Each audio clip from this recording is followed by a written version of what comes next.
হারু, তুই শিকদার বাড়ির আপন কেউ না, এমনকি ওই বাড়ির কারোর সাথে তোর কোনো রক্তের সম্পর্ক নেই।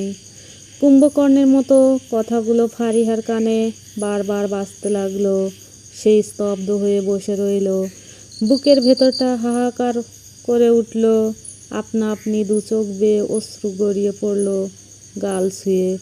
যে বাড়িতে ছোটবেলা থেকে বড় হয়েছে সেই বাড়ির সঙ্গেই নাকি তার কোনো সম্পর্ক নেই।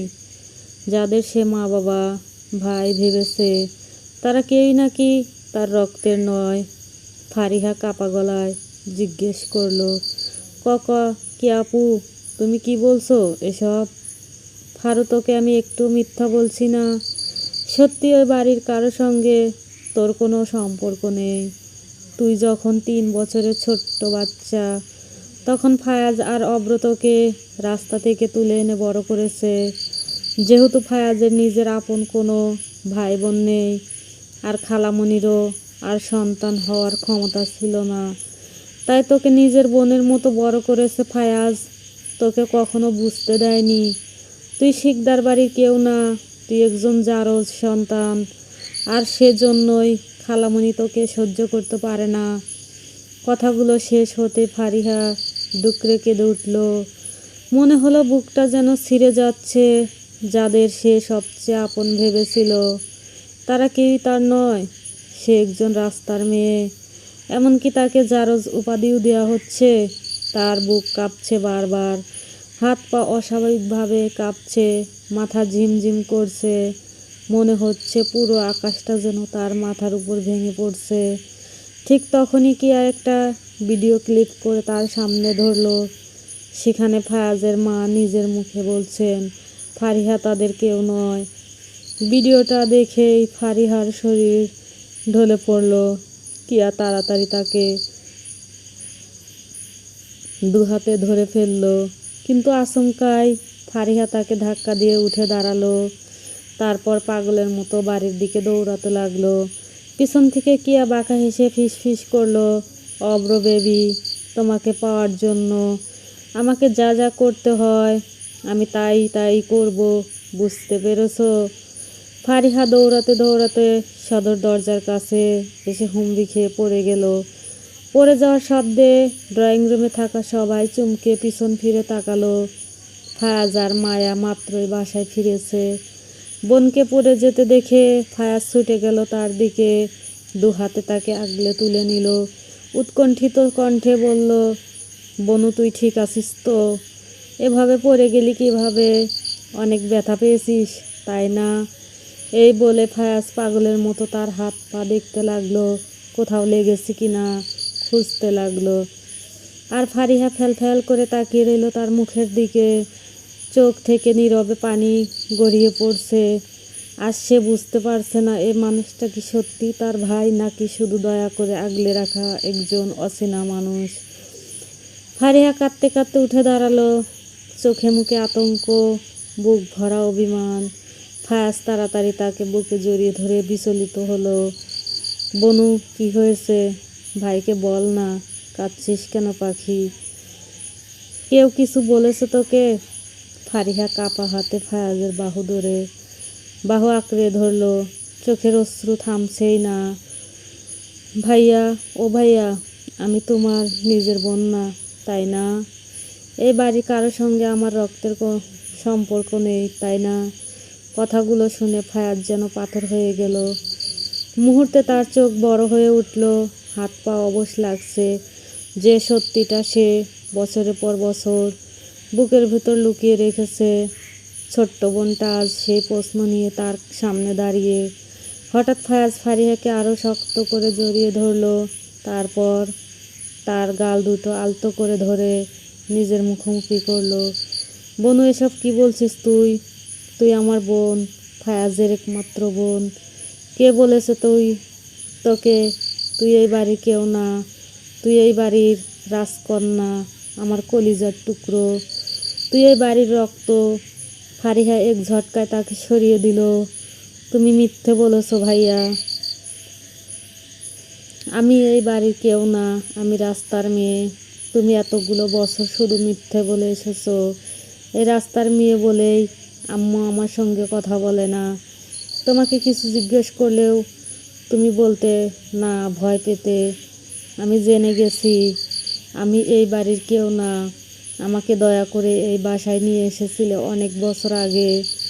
কথা শেষ করে সে ছুটে গেল নিজের মায়ের কাছে। মায়ের হাত শক্ত করে ধরে কাপা গলায় বলল, আম্মু, ও আম্মু, তুমি বলো আমি তোমার নিজের মেয়ে না।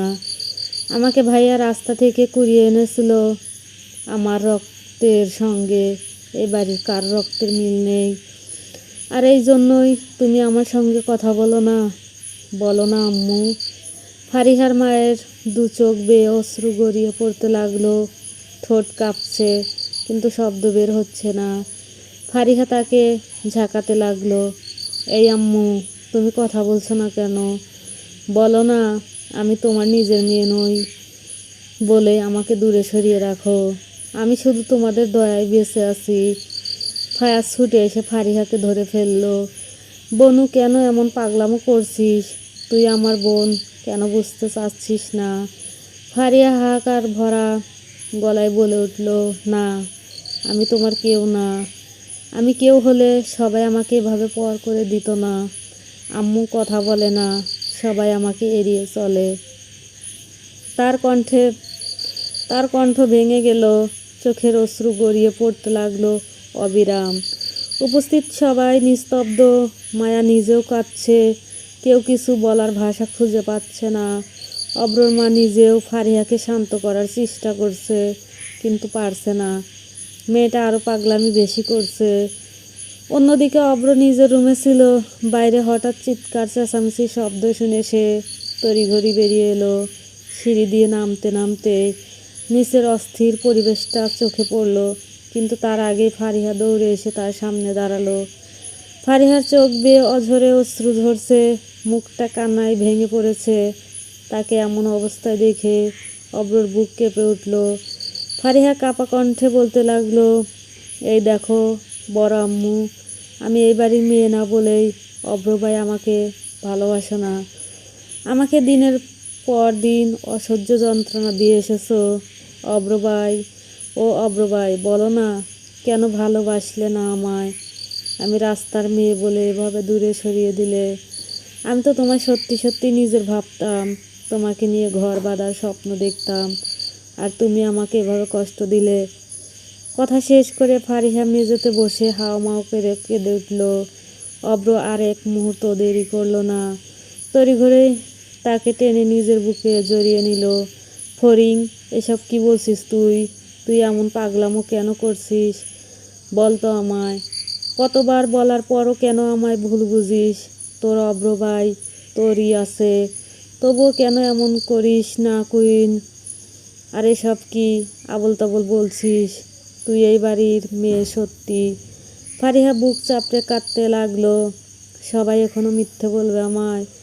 তোমরা কেন বললে না আমি একজন জারের সন্তান? আমার নিজের বাবা মায়ের কোনো পরিচয় নেই। কথাটা শুনে অব্রর চোখ লাল হয়ে উঠল। মুহূর্তে সে তার গালে একটা থাপ্পড় বসিয়ে দিল। সবাই নিস্তব্ধ হয়ে গেল, আর সঙ্গে সঙ্গে অব্র গর্জে উঠল, ফড়িং, তোকে কিছু বলছি না মানে এই না, যা তা বলবি। তোকে কতবার বলবো তুই এই বাড়ির মেয়ে? আর কিভাবে বললে আমাদের বিশ্বাস করবি বল আমায়? নিজেকে কেন এমন জঘন্য উপাধি দিচ্ছিস? কেন বাবাইকে ছোট করছিস বল? ফারিহা থমকে গেল, গালে হাত রেখে ছলছল চোখে তাকিয়ে রইল অব্রর দিকে। আর অব্রর বুক ওঠানামা করছে দ্রুত, রাগের আড়ালে চোখে স্পষ্ট ভয়। এই মেয়েটার কিছু হয়ে গেলে সে নিজেও ভেঙে যাবে। কিভাবে এই মেয়েটাকে শান্ত করবে বুঝতে পারছে না। ফারিয়া হঠাৎই উঠে দাঁড়ালো। কিছুক্ষণ আগেও সে মেঝেতে এক অসহায় মেয়ের মতো কাঁদছিল, কিন্তু এখন তার চোখে অশ্রু থাকলেও দৃষ্টিতে জমে উঠেছে তীব্র অভিমান, ক্ষোভ আর অবিশ্বাস। অব্রর দিকে স্থির তাকিয়ে সে ধীরে ধীরে বলল, আমাকে এতগুলো দিন সবাই মিলে ঠকিয়ে এসেছো তাই না? এখনো আমার সামনে দাঁড়িয়ে মিথ্যে বলছো? তার কণ্ঠে ছিল না কোনো চিৎকার, ছিল একরাশ ভাঙা বিশ্বাসের শব্দ। উপস্থিতি সবাই নিঃশব্দ হয়ে গেল, কেউ কথা বলার সাহস পেল না। ফারিহার এক মুহূর্ত দাঁড়ালো না, দ্রুত পায়ে এগিয়ে গেল নিজের মায়ের সামনে, যাকে সে এতদিন আম্মু বলে ডেকেছে, যার একটু আদর পাওয়ার জন্য কত রাত কেঁদেছে। আর সেই মানুষটার কাছে শেষ সত্যিটা জানতে চায়। সে কাঁপা হাতে মায়ের হাতটা ধরে নিজের মাথার উপর রাখলো। চোখ থেকে অনবরত পানি গড়িয়ে পড়ছে। আম্মু, আমি জানি আমি তোমার নিজের মেয়ে না, কিন্তু তুমি নিশ্চয়ই চাও না আমার ক্ষতি হোক। তুমি আজ সত্যিটা বলো, বলো আমি তোমার গর্ভের সন্তান না, আমি এই বাড়িরও কেউ না। বলো। এই জন্য তুমি আমার সঙ্গে কথা বলো না, এজন্যই আমাকে এতদিন দূরে সরিয়ে রেখেছো। ফারিহার মা নিঃশব্দভাবে ছলছল নয়নে তাকিয়ে রইল।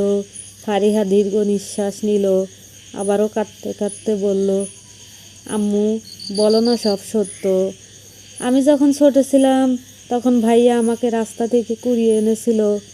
বলো আম্মু, প্লিজ, চুপ করে থেকো না। আমার কসম, তবুও বলো আম্মু।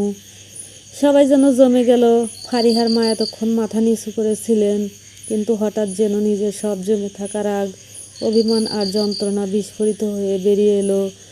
তিনি চিৎকার করে উঠলেন, হ্যাঁ হ্যাঁ হ্যাঁ, তুই আমার নিজের মেয়ে না, তোকে আমি গর্ভে ধারণ করিনি। আমার সন্তান একজনই, সে ফায়াজ। তোর সঙ্গে আমার কোনো রক্তের সম্পর্ক নেই, তুই আমার কেউ না, কেউ না। তোকে অব্র আর ফায়াজ এই বাড়িতে এনেছিল, আর এটাই চিরন্তন সত্য। কথাগুলো শুনে মনে হলো সময় থেমে গেছে। ফারিহা স্থির হয়ে দাঁড়িয়ে রইল, তারপর ধীরে ধীরে এক পা পিছিয়ে গেল, আর এক পা যেন পায়ের নিচের মাটি সরে গেছে। তার বুকের ভেতরটা হাহাকার করে উঠল, ঠোঁট কাঁপছে, কিন্তু শব্দ বের হচ্ছে না। ফায়াজ আর নিজেকে সামলাতে পারল না। সে ছুটে এসে ফারিহাকে ধরে ফেলল। আম্মু, আল্লাহর দোহাই লাগে, প্লিজ থামো। বোনো প্লিজ, আম্মুর কথা বিশ্বাস করিস না। তুই এই বাড়ির মেয়ে, তুই আমার বোন, আমার একমাত্র বোন তুই। ফারিহা ধীরে ধীরে ফায়াজের হাত ছাড়িয়ে ঘুরে দাঁড়ালো। চোখের অশ্রু গড়িয়ে পড়ছে, অথচ ঠোঁটের কোণে ফুটে উঠল এক বিষাদ মাখা হাসি। ভাইয়া, আম্মু একটু মিথ্যা বলেনি, আমি সব জানি। তবে একটা কথা মনে রাখবো, সারা জীবন তুমি আপন ভাই না হয়েও আমাকে যতটা ভালোবেসেছো, যতটা আগলে রেখেছো, তা কোনো রক্তের সম্পর্কের চেয়েও কম না।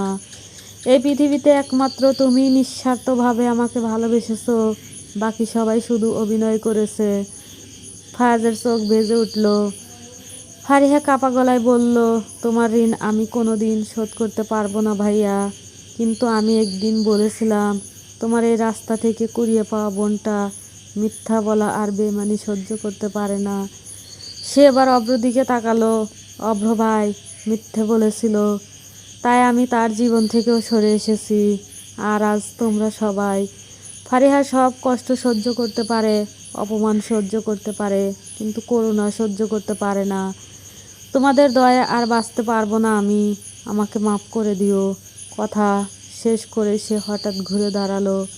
কারো কিছু বোঝার আগে সদা দরজা দিয়ে বেরিয়ে দৌড় দিল ফড়িং। অভ্র চিৎকার করে উঠল। ফায়াজ, অভ্র, মায়া সবাই তার পিছনে ছুটতে লাগলো। ফারিহা পাগলের মতো দৌড়াচ্ছে, চুল উঠছে, পা কাঁপছে, চোখে অশ্রু ঝাপসা করে দিয়েছে সব কিছু। পিছন থেকে বারবার চিৎকার ভেসে আসছে, ফড়িং, প্লিজ থেমে যা, বনু দাঁড়া। কিন্তু সে শুনল না। সে দৌড়াতে দৌড়াতে মেইন রাস্তায় উঠে গেল। সামনের দিক থেকে প্রচণ্ড গতিতে একটা বড় বাস আসছে, হর্ন বাজছে, লোকজন চিৎকার করছে, কিন্তু ফারিহা যেন কিছুই শুনছে না। এক মুহূর্তের মধ্যে সে চোখ বন্ধ করলো, নিজের প্রিয় মানুষদের মনে করলো, তাদের ভালোবাসাগুলো ফিল করলো। আর ঠিক তখনই সামনে ঝাঁপিয়ে পড়লো বিকট শব্দে, চারপাশ কেঁপে উঠল। তার শরীরটা ছিটকে রাস্তার এক পাশে গিয়ে পড়লো। সারা শরীর রক্তে ভিজে গেল, মাথার পাশে লাল রক্ত ছড়িয়ে পড়লো ধীরে ধীরে। মায়া বুক ফাটা চিৎকার করে উঠল, ফারু, অব্র যেন পাগল হয়ে গেল। সে দৌড়ে গিয়ে রক্তমাখা শরীরটা তুলে নিল নিজের কোলে, দুহাতে শক্ত করে বুকে চেপে ধরলো।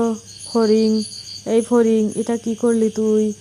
তার হাত কাঁপছে, ঠোঁট কাঁপছে, চোখ দিয়ে অঝরে অশ্রু পড়ছে। ফারিহার নিস্তেজ মাথাটা তার বুকে হেলে পড়েছে। অব্র কাঁদতে কাঁদতে চিৎকার করে উঠল, ফায়াজ তাড়াতাড়ি গাড়ি বের কর, আমার জান কষ্ট পাচ্ছে, আমার ফড়িংকে বাঁচাও, কেউ আমার ফড়িংকে বাঁচাও। ফায়াজ স্তব্ধ হয়ে দাঁড়িয়েছিল, যেন নিজের বুকের একটা অংশ রক্তাক্ত হয়ে পড়ে আছে সামনে। তারপর হুঁশ ফিরে পেয়ে ছুটে গেল গাড়ির দিকে। চারপাশে মানুষের ভিড় জমেছে, কেউ ভিডিও করছে, কেউ তাকিয়ে আছে, কেউ ফিসফিস করছে। কিন্তু সেই মুহূর্তে পৃথিবীতে শুধু তিনজন মানুষের কান্নাই সত্যি ছিল, এক ভাইয়ের, এক ভালোবাসার মানুষের, আর এক তার বেস্ট ফ্রেন্ডের। হঠাৎ ফারিহা তার রক্তাক্ত হাত দিয়ে অব্রর গাল ছোঁয়ালো। ভালোবাসি অব্র ভাই, তোমাকে অসম্ভব ভালোবাসি, তবুও তোমায় পেলাম আপন করে, মুক্তি দিয়ে গেলাম তোমায়। ঠিক তখনই ফারিহা অব্রর বুকে ঢলে পড়ল। অব্র চিৎকার দিয়ে ওঠে, মায়া তার পাশে বসে কাঁদছে। ফড়িং, প্লিজ ফিরে আয় আমার বুকে, আমার মুক্তি চাই না, আমার শুধু তোকে চাই, কেন এমনটা করলি ফড়িং, প্লিজ ফিরে আয় না আমার বুকে। অব্র শক্ত করে ফারিহাকে নিজের বুকে চেপে ধরে রাখলো। নিজের প্রাণ ভোমরায় এমন রক্তাক্ত অবস্থায় দেখতে হবে, সেটা কোনো দিন কল্পনা করেনি অব্র। চলবে।